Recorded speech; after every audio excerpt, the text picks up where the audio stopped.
안녕하십니까. 이번 이종원의 역학골프 강의 주제는 드라이브 타구에서 공속도 최대인 충격점입니다. 대부분 경기자는 당연히 타면 정중앙 또는 그 부근에 충격해야 정타가 되어 공속도도 최대가 된다고 믿고 있습니다만 글쎄요. 정말 그럴까요? 이 강의에서는 타면 정중앙을 포함한 충격 위치에 따른 공속도 분포를 살펴보겠습니다. 역학골프, 즉 미케니컬 골프는 본인이 2009년 창안한 신조어로 역학으로 배우는 골프, 즉 골프 역학의 원리를 이용하여 골프를 새롭게 이해하고 제대로 배워서 실전에 효과적으로 응용하자는 캠페인입니다. 골프는 로프트각, 페이스각, 바운스각, 라이각 등 4개 각도의 각 정렬 게임이라고 할 수 있습니다. 2011년에 출판한 각도 알고 타수 줄이기는 이 4가지 각도의 상호관계를 파악하여 각종 트러블샷을 비롯한 실전에서 쉽게 응용할 수 있는 방법을 보여줍니다. 2016년 출판한 생각하는 퍼팅은 퍼팅을 단순 반복 훈련으로 몸에 익혀야 할 기술이 아닌 퍼팅의 역학 원리를 통해 이해하도록 도와줍니다. 한편 골프는 궁극적으로 임팩트 경기라고 할 수 있습니다. 2021년에 출판한 세 번째 시리즈 골프는 임팩트 경기에서는 골프에서 탄도 특성, 특히 구질을 결정하는 가장 중요한 임팩트 현상을 다룹니다. 여기서 다루는 주제는 이종원의 역학골프 시리즈에서 다룬 해당 주제 관련 내용을 종합적으로 재편성했습니다. 이 그림은 드라이버 타면의 반발 개수 분포를 대략 도식적으로 보인 예입니다. 엄밀한 의미에서 스윗스폿은 헤드의 무게중심에서 타면에 내린 수선의 발 위치로 반발 개수가 가장 큰 한 점으로 반발 개수가 미영 골프협회의 최대 허용치인 0.83에 가깝고 이 점으로부터 멀어질수록 반발 개수가 감소합니다. 그러나 일부 클럽 제조사에서 기능적, 상업적으로 통용되는 스윗스폿은 최대 반발점이 아니고 어느 정도 빗맞은 타격이라도 비거리 등 탄도 특성에 큰 손실 없이 관용할 수 있는 지역을 지칭하기도 합니다. 제조사 중 고반발 지역이 넓다는 것을 강조하기 위해서 반발 개수가 비교적 높은 스윗스폿 주변을 스위트존 또는 스위트 에어리어라고 부르기도 하며 그 면적을 제시하기도 합니다만 해당 지역을 정의하는 최소 반발 개수 기준은 없습니다. 고반발 지역을 넓히기 위해 흔히 타면 가운데 부분을 두껍게 주변은 얇게 하는 가변 두께 타면 설계 기술을 적용합니다. 타면을 겉에서 보면 평평하지만 안쪽에는 영문 알파벳 O나 X자 등 다양한 형태의 돌기가 나와 있지요. 이 도면은 전형적인 O자형 가변 타면 두께 설계 예로 드라이버 헤드의 고반발 지역을 넓게 하기 위해 가운데를 3.25에서 3.7mm로 두껍게 하고 주변을 2mm까지 얇게 했는데 평균 두께는 3mm 정도입니다. 트램펄린 효과를 크게 하여 반발 개수를 향상하려면 주변 C, D, E 지역을 더 얇게 해야 합니다. 이 그림은 상용 드라이버 헤드 타면을 스윗스폿을 중심으로 작은 구역으로 나눈 후 미영골프협회의 COR 시험법에 따라서 110마일/hr 정면 충격 속도에서 1cm 간격으로 구한 반발 개수 분포 실례를 비교적 상세히 보여줍니다. 반발 개수 분포가 타면 중앙을 중심으로 상하 좌우로 대칭이 아닌 까닭은 헤드의 구조와 타면의 형상이 상하 좌우 대칭이 아닐 뿐 아니라 불균일한 가변 타면 두께 설계 때문입니다. 스윗스폿은 무게중심에서 타면에 내린 수선의 발이 되는데 여기서는 타면 중앙에서 타면의 수직으로 내린 선인 중립축에 헤드 무게중심이 있다고 가정했습니다. 샤프트를 헤드에 연결하려면 안쪽 구조를 튼튼히 해야 하고 관보다는 바닥 부분의 강성을 크게 해야 하므로 타면 안쪽과 아래쪽 두께가 굵어져 자연 반발 성능이 나빠집니다. 따라서 가운데 스윗스폿을 중심으로 약간 왼쪽으로 치우친 타원 안쪽이 고반발 지역에 해당합니다.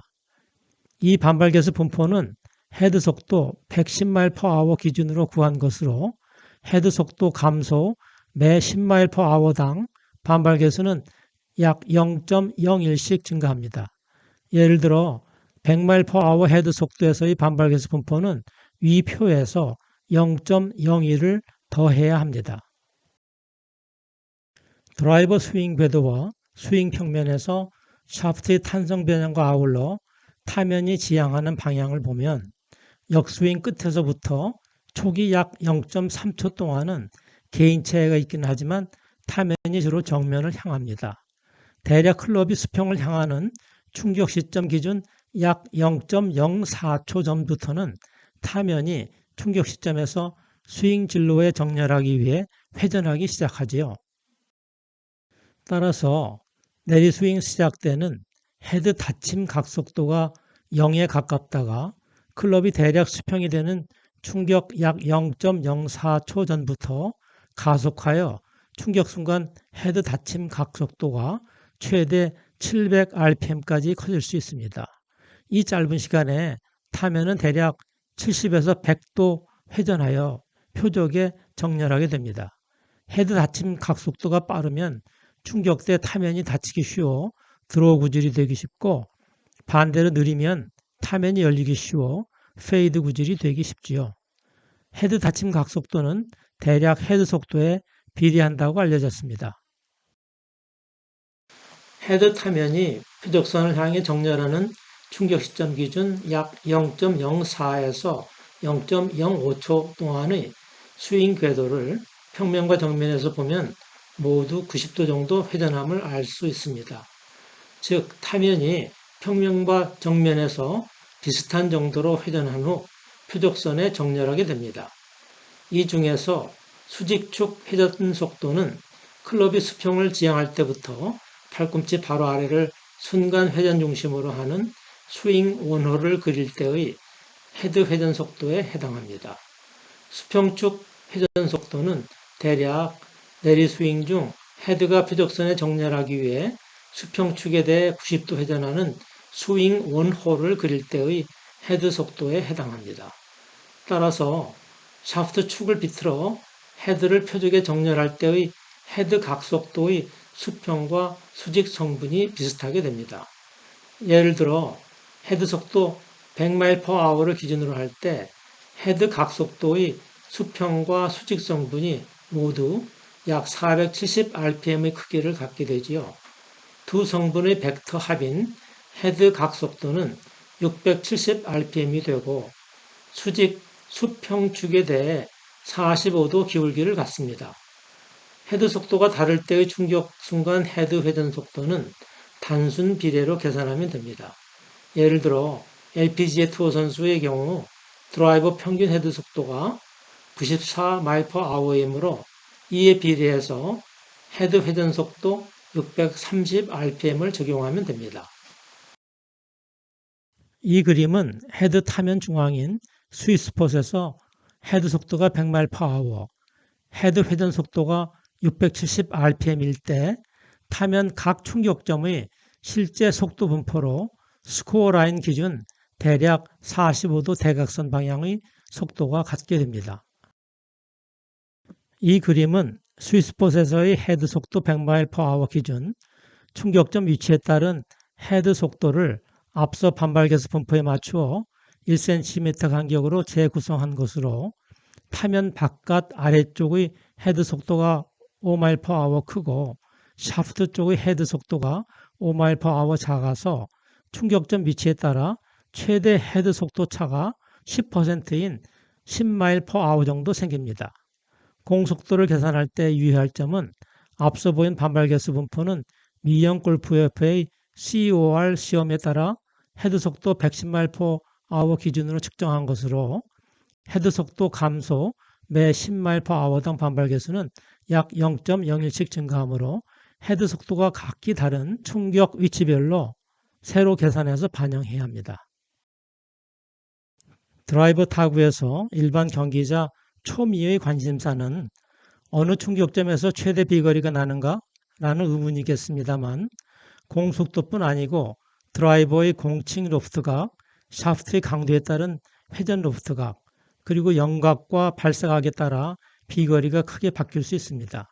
즉 클럽의 재원과 스윙 박자나 형태에 따라 비거리가 달라지므로 충격점과 비거리를 직접 연관시키기는 쉽지 않습니다. 따라서 충격점에 따른 드라이버 타구 성능은 오른쪽 그림처럼 로프트각, 영각, 발사각이 모두 0인 가상 정면 충격 상황에서의 공속도 크기로 비교할 수밖에 없습니다. 즉 충돌 효율로 충격점의 우열을 가리는 것이 가장 합리적이라고 할 수 있죠. 가상 정면 충격 때 공속도는 반발 계수에 1을 더한 값과 헤드 속도의 비례식으로부터 계산할 수 있습니다. COR 시험 때처럼 타면을 수직으로 세운 후 정면에서 바라볼 때 스윗스폿이 중앙, 즉 중립축에 있는 경우를 우선 고려합니다. 이때 충격 위치별로 계산한 공속도 분포를 보면 스윗스폿을 기준으로 바깥쪽에 빠른 공속도가 큰 편차 없이 고루 분포하고 샤프트 쪽으로 다가갈수록 공속도가 급격히 느려짐을 알 수 있습니다. 물론 스윗스폿에서 멀어지면 반발 계수는 작아지더라도 헤드 속도 이득이 큰 바깥 부분은 공속도 손실이 별로 없지만 헤드 속도와 반발 계수 손실이 겹친 샤프트에 가까운 쪽은 공속도가 현저하게 떨어집니다. 따라서 실전에서는 샤프트 가까운 쪽으로의 타격은 피하는 게 좋지요. 야구 배트나 테니스 라켓도 마찬가지로 손잡이에서 먼 끝쪽에 맞으면 스윗스폿에 맞는 정타와 비교해서 반발 계수는 작아져도 충격점의 속도가 스윗스폿보다 빠르므로 공속도가 크게 느려지지 않지만 손잡이 가까운 끝쪽에 맞으면 충격점 속도도 반발 계수도 모두 떨어져 공속도가 느려지는 이치와 같습니다. 따라서 가장 피해야 할 충격점은 공속도 손실이 큰 안쪽 지역이 됩니다.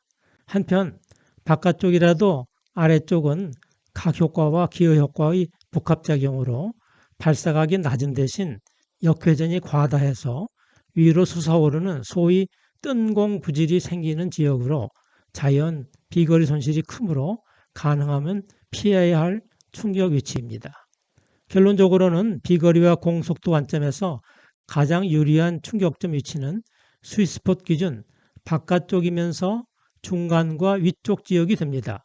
물론 이 지역에서도 각효과와 기여효과의 복합작용으로 바깥쪽에서는 드로우 구질, 위쪽에서는 발사각이 크고 역회전이 작아서 소위 쭉 뻗어나가는 구질로 모두 비거리에 유리한 충격 위치가 됩니다. 지금까지는 타면 정면에서 볼 때 무게중심이 타면 중앙에 있는, 즉 무게중심이 중립축 뒤쪽에 놓여 있는 경우만을 고려했습니다. 중립축은 타면 중앙에서 타면의 수직으로 내린 선으로 충돌 효율을 높게 하려면 헤드의 무게중심이 중립축에 가까이 놓여야 합니다. 그러나 그림에 보였듯이 최근까지 출시되는 대부분 드라이버는 무게중심 조정 가능한 드라이버를 포함해도 아직은 헤드의 구조상 무게중심이 중립축이나 그 아래쪽보다는 위쪽에 깊이 14mm, 높이 12mm인 직사각형 내에 몰려 있습니다. 이 직사각형은 대략 타면 중앙에서 약 30mm 뒤쪽에 위치합니다. 실제로 중립축 아래쪽에 무게중심이 있는 드라이버는 찾기 어렵습니다. 그리고 수평면에서 볼 때 무게중심이 대부분 타면 중앙에서 좌우로 4에서 5mm 내에 있지만 안쪽으로 최대 7mm 벗어난 위치에 있기도 합니다. 앞서 고려한 스윗스폿이 있는 무게중심 축이 중립축과 일치하는 이상적인 경우의 공속도 분포를 다시 보였습니다만 실제로는 헤드 무게중심에서 타면에 내린 수선의 발이 타면 중앙에서 약간 위쪽으로 벗어나는 경우가 대부분이고 따라서 자연 스윗스폿도 타면 정중앙보다 그만큼 위에 있게 됩니다. 무게중심이 중립축에서 7mm 위에 위치한 드라이버 타구에서 공속도 분포를 추정하는 간단한 방법은 스위스폿도 타면 중앙에서 7mm 위로 이동한다는 가정에서 앞서 무게중심이 중립축에 놓인 경우에 대한 전체 공속도 분포를 위로 7mm 이동하는 것입니다. 스위스폿이 위로 이동하면 고반발 지역도 같이 위로 이동하므로 무게중심 이동 전 공속도 분포와 비교해서 상당히 개선되었고 전체적으로 위로 7mm 이동한 지역이 공속도에서 유리함을 알 수 있습니다. 만약 여기에 더해서 무게중심이 타면 중앙에서 안팎으로 이동한 경우도 마찬가지로 무게중심을 따라 고반발 지역도 움직이므로 공속도가 큰 지역도 따라서 움직이게 됩니다. 결론적으로 공속도가 큰 충격 위치는 주로 중심에서 바깥쪽 또는 위쪽으로 분포하는데 무게중심 위치에 따라 그만큼 같이 이동하게 됩니다. 지금 소지하고 있는 드라이버의 무게중심에 대한 명세를 알면 좀 더 정확한 공속도가 유리한 지역을 가늠할 수 있지만 그렇지 못하더라도 대략 타면 중앙을 중심으로 바깥쪽이면서 중간 또는 위쪽 충격 위치에서 공속도 손실이 작게 됩니다. 공속도가 큰 충격점 중 뜬공 구질이 되기 쉬운 타면 아래쪽만 피한다면 결국 비거리 측면에서도 손실이 작게 됩니다. 즉 충격점을 잘 선택해서 타구하는 습관만으로도 공속도, 나아가서는 비거리 향상도 꾀할 수 있습니다. 다만 정확히 어느 정도의 비거리 향상이 있을지에 대해서는 사용하는 클럽의 명세나 개인의 스윙 형태에 따라 달라지겠습니다. 참고로 이 강의에서 사용한 주요 용어를 정리했습니다. 이상 이종원의 역학골프였습니다. 감사합니다.